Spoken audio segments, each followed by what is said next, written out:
This doesn't happen very often, but sometimes it does. You get busy, you get things going on, you get your family involved and people pulling on you. That happens, right? And you have the best of intentions to get something done. And, I've got every week I do a sales meeting, and every week I come in and I spend a lot of time with it. And, I just feel terrible, I didn't really get the sales meeting done this week. It was just so much work and so many family things and so many commitments. I just, I had a little car trouble and I kind of overslept a little bit today. And, I know I was supposed to get it done. I know that we talked about my getting it done. I know that it was a goal to get it done, but I didn't get it done. And I apologize for that. I mean, it was kind of bad. It's okay. And I didn't get my numbers analyzer done. There's always tomorrow.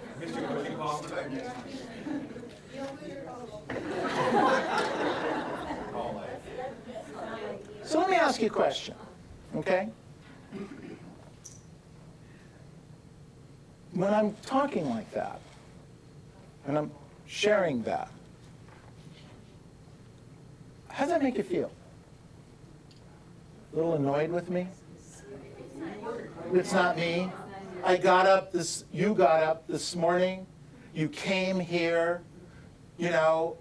not for the donuts and not for the coffee. It's nice maybe to see. Okay, maybe for the donuts and maybe for the coffee. Okay, maybe. And maybe to see a buddy or two or to say hello or shake hands. But the truth is you didn't. You came, you wanted to be inspired a little bit, you wanted to try and learn something, you wanted to start your day or your week off a little bit faster, right? Yes. And I let you down. How does that make you feel? Not good? Low energy? Yeah.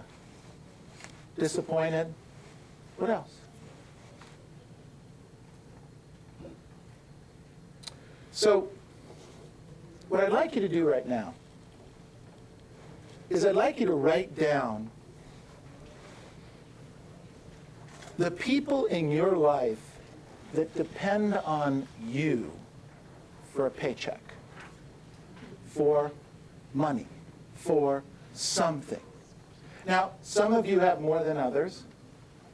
I get that. But I'd like you to write down their names. Just take a minute right now and write down the names of the people who depend on you. Maybe even write down if you donate to charities, and because they depend on you. I don't care if it's you put $1 in the plate every week. That church or that synagogue or that mosque depends on you for that. So you don't have to give thousands of dollars. You have to have thousands of people giving $1. Okay? Write that down. Who depends on you?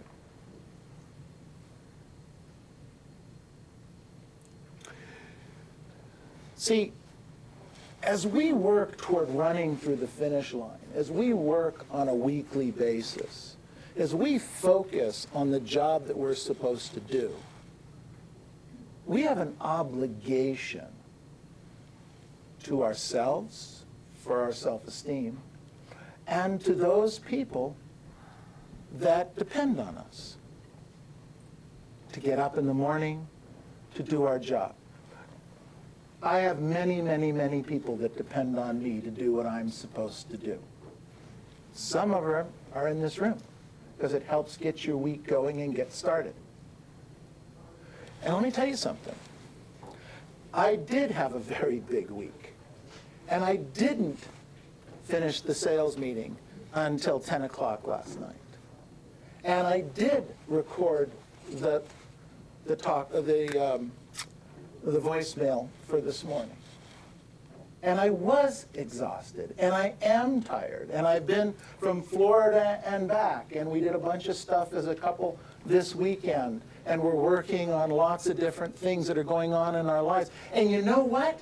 None of that matters except to accomplish for you my obligation to you. And yet, every day, every week, every month, you have an obligation to learn your script, learn a dialogue, knock doors, look for buyers, look for sellers. And yet, every week, you tell your coach, this got in the way, or that got in the way. So I kind of wanted to take a minute here, and I wanted to just run through. Before I do that, are you guys, you get where I'm going? Yes. Don't do this. Because I wanted you to feel how it feels to your friends and family who depend on you. You depend on me to do X. I didn't, supposedly, provide X. Now, the truth is, I don't know how not to provide X. So I put myself in a situation where I make sure I fulfill my obligation to you. Does that make sense? Yes. You need to fulfill your obligation to the people that depend on you. 31 work days, ladies and gentlemen. 31 work days. Now, you can look at it and say, whoa, 31, that's not very many. Or you can look at it and say, 31? Wow, I still have time too. Take a listing. You heard this morning. A lot of great listings out there, aren't there? Right? Say yes. Yes. A lot of them. Deals going together. People finding transactions because they're previewing property. Whoa! There's a new idea. Door knocking expires. Ton of expireds out there in the last 2 weeks. A ton of expireds. Go visit them. You look around the room here today. It's a little bit short on people. Even our agents, who I believe are some of the most motivated and best in the industry, certainly in Southern California, and a few of them didn't show up today. Wow. Because they, whatever. 31 work days. You can accomplish a lot in those 31 days. I wrote down here 4 skills to pay the bills. Write down 4 skills to pay the bills. I wrote down real estate can be hard. In fact, so hard, more than 70% of new agents are out of the business in the first 7 months. Used to be that 60 to 70% could last a year or 2.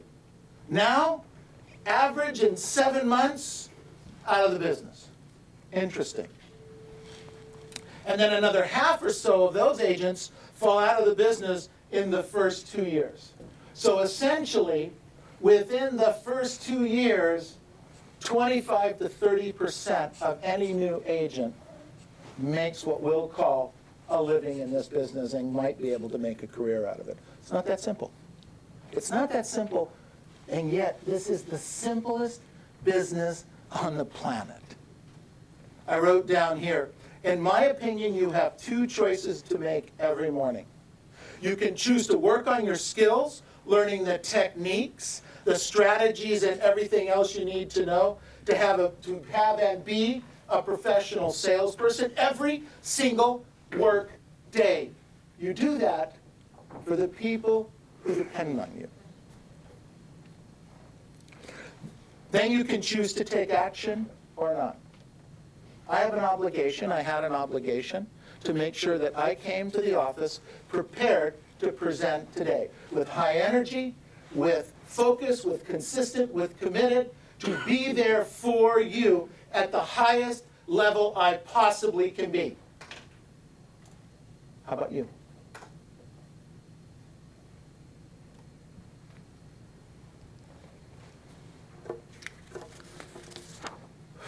Skill 1. I wrote down here, the ability to get the most out of your time. First skill. There's only going to be 4 simple skills today. 4 simple skills. Skill 1, the ability to get the most out of your time. Remember, just because you are your own boss doesn't mean you should go to work whenever you please. Ha! There's a concept. By the way, I'm my own boss. Everybody agree with that? I'm my own boss. I run a company, I'm my own boss for all intent and purposes. And if I show up or I don't show up, we have people that can kind of manage stuff and take care of stuff. My show-up track record, I'll match my show-up track record to yours anytime. Because I know I need to be here. I know I need to be able to help. You need to be doing the same thing. Just because you are your own boss doesn't mean you should go to work whenever you please. I wrote down here, show up every work day and work. Wow. If a friend or relative needs a ride from you, or they need a ride to the airport, I hear this all the time, I had to take my friend to the airport, that's why I couldn't do my prospecting today. Shame on you. If you work for IBM, or Lucky Stores, or Safeway stores, or Starbucks down the street, and you had to take your relative to the airport today, and you were supposed to be scheduled for work, would they be okay with that or not? No. No way! And yet, for some reason, some wild, wild reason, well, if I have to get my relative to the airport, I just have to get my relative to the airport. It just doesn't make sense to me. I wrote down, you're working. Would a real salary-paying job allow you to leave work so you can do your friends or family a favor? I wrote down here, obviously you wouldn't let anything get in the way of a qualified listing appointment, right? Say yes. Yes. Okay, then why would you let anything get in the way of your follow-up or prospecting? I wrote down here, master the AM and everything else will fall in place. Get the morning right and everything else will fall in place. Skill number 2, the ability to attract customers daily. The ability to attract customers daily. So skill 1 was the ability to get the most out of your time. Number 2 is to attract customers every single day. Now, do I see occasionally, or what did I say? Daily. What did I mean? Daily or occasionally? Daily. Thank you. Okay, good. There's a link between prospecting daily and doing deals that we must be able to strengthen. We must strengthen that connection between doing our prospecting and doing deals daily. I wrote down, we must also strengthen the link between following up on leads that we generate during our prospecting and setting appointments. That was just a tongue-in-cheek thing. It's amazing when we set and go on more appointments, we get more deals. That was kind of a tongue-in-cheek note I made to myself. Wow. More appointments equals what? More money, more deals. I wrote down here, we are in the meet the people business. What's my favorite thing? No appointment, no. No appointment, no.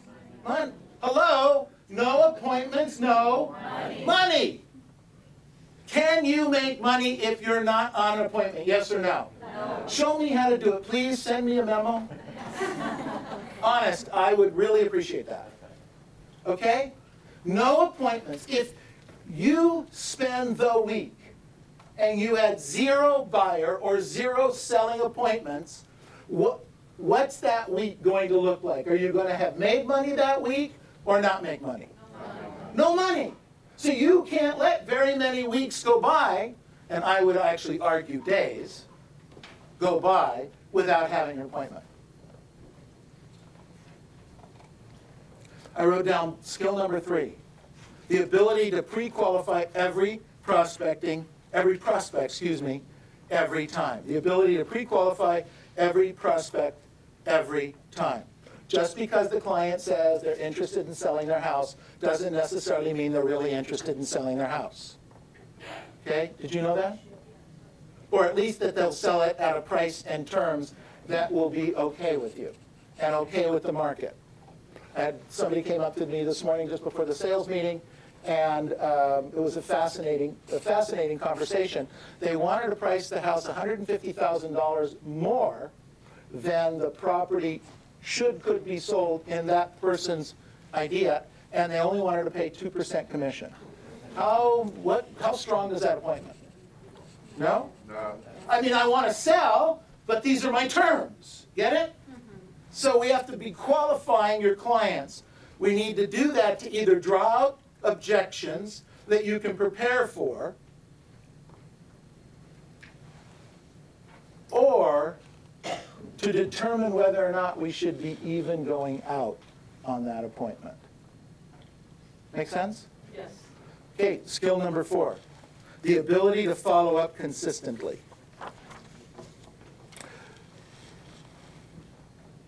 Write these down. We need to follow up faster on a lead, and more often. Faster and more often. Faster and more often. Faster and more often. 99% of the money you'll make in real estate will be from lead follow-up. Circle that, put stars next to that thought. Most of the money we make doesn't come from the initial prospecting period. That's the lead generating time. It comes from the following up of the lead. Remember, prospecting is lead generating. Appointment setting is lead follow-up time. And if you're not on an appointment, you can't make what? Money. Whew, we're getting there. All right. I wrote down a question. How many deals have you lost by over following up? How many deals have you lost from over following up?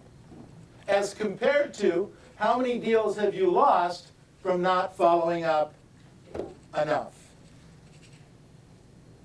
How many deals have you lost from over following up? I wrote down here, if you're not on top of your business all the time, someone else will swoop your lead away from you. Right now, that can happen. If you're not following up, someone else is out there following up. Are your leads only your leads that only you know about? Yes or no? No. And yet at some level you think they are, because if you thought that somebody else was prospecting your leads, you'd be on it more often, faster, more consistent. Does that make sense? Yes. Only a certain number of people are going to buy and sell a house between now and the end of the year. There's a finite number, okay? I don't know what that number is. It seems to be, based on the numbers we're seeing in the entire board, what I say earlier, a couple thousand a week? No, it was 4,100 was the listings. It was a couple thousand pending. It's like 1,800 pending a week. So 2,000, is that what I said? So it's not 3,000 or 4,000, it's 2,000. But there are 2,000. Go talk to them. Go talk to people, and you'll find some of them. Do you get that? And then follow up like crazy. Draw a line. There are 31 work days left in the year. So since Monday last week, we talked last Monday, there were 5 work days. Everybody with me? All right. So in those 5 work days, here's question number 1. Did you work all the work days? It's a simple yes or no. Yes or no, write it down. Yes, I worked the 5 work days, or no, I didn't. If it's no, put a little dash next to it. Tell me how many you did work. Okay? Oh, and then the ones you did work, right next to that, grade 8. Did you put in a grade 8, or did you just show up? It's not enough just to show up anymore. That doesn't cut it. You've got to be able to put in a grade 8. Then I wrote down that we had 4 blitzes last week. We had 4 blitzes. We had a blitz on Tuesday in Walnut and Covina. We had a blitz in Irvine. We're talking phone blitzes. We had a blitz in Irvine on Thursday, and we had a phone blitz in Covina. We had 4 phone blitzes, and we had 1 door knocking blitz. How many of those did you attend? 1, 2, 3, 4, 5. Okay? How many did you attend? Because remember, we made some goals October 30th. We said we're going to run through the finish line. And when we run through the finish line, these are the activities that we need to do. My question to you is, are you doing those activities? Are you doing the things that you need to be doing for the people who depend on you? Going back to that point. In 5 days, based on the outline that we lined out on October 30th, right now, in this last week, you should have previewed 25 properties. Last week, last 5 days. You should have previewed 25 properties, and you should have gone to see at the door 25 expires. How many did you go to? Did you see the 25 previews? Did you see the 25 expires? And you know what? What excuse did you have for not doing it? Remember, that's the way I started the sales meeting. I didn't do it because the family, because. And you guys were a little disappointed, right? So you're disappointing others who are depending on you. You can open and close an escrow between now and the end of the year. I think what I should do is give me the cell phone number of your spouses and significant others and your children. Okay? Just give me those phone numbers, and I will make it my business in the next 24 hours to call every single one of them and tell them that if you do these activities, you're almost assured that you'll do a deal, and I need them to help me hold you accountable. What do you think about that idea? Perfect. Yeah, that'll work. Well, I see 1, 2 heads going like this. I see most people going like this. Okay. So then you went and previewed 25 doors, and you went to 25 expireds, and you door knocked 10 around each one. That was part of the original plan. So that means you door knocked, went to 500 doors last week. Come on, if you went to 500 doors last week, wouldn't you find someone who wants to buy or sell a house now or in the near future? Is that a reasonable assumption? Say yes. Yes. Thank you.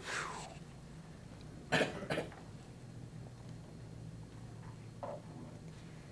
fact, I wrote down here, if you take the 500 doors and you assume 30% of those people will be at home, 28 to 32% is what we expect to talk to. That means you will have talked to, last week, 150 to 200 people. If you talk to 150 to 200 people, is it fair to assume that you could find some deals that you could do? Is it reasonable? I wrote down another question. Is your past client and sphere of influence system set up and going out? Because that's the other thing that we needed to work on now from October 30th. The past client and the sphere system. Is anyone exhausted yet? No. Let me ask you a question. If you did this stuff, and everybody, or most everybody, said that they would do it after the October 30th event, if you did this at that level or above, do you think you would make some money between now and the end of the year? Yes. Hello? Yes. Yeah. Now, the Blitz participation is moving up, and thank you for that. Thank you to you, and thank you to us, because it's a win-win for everybody. It's huge. You need to be at the Blitzes. If you're not going to do anything else, get to there, because there's like-minded people doing similar things. I wrote down, you cannot buy success with laziness. Success comes when you take action. When you take action, you feel better about yourself, you feel better about your business, and your bank account will grow. Won't that be great? Yes. I like that. I wrote down, people who are successful because despite their past failures, They kept trying until they found something that worked really well for them. And I'm here to tell you, all you have to simply do is be consistent on a daily, weekly basis. I'm getting a number of agents who are telling me that they're doing between 40 and 60% of these numbers that we talked about, and they're getting phenomenal results. They're not even hitting 100%.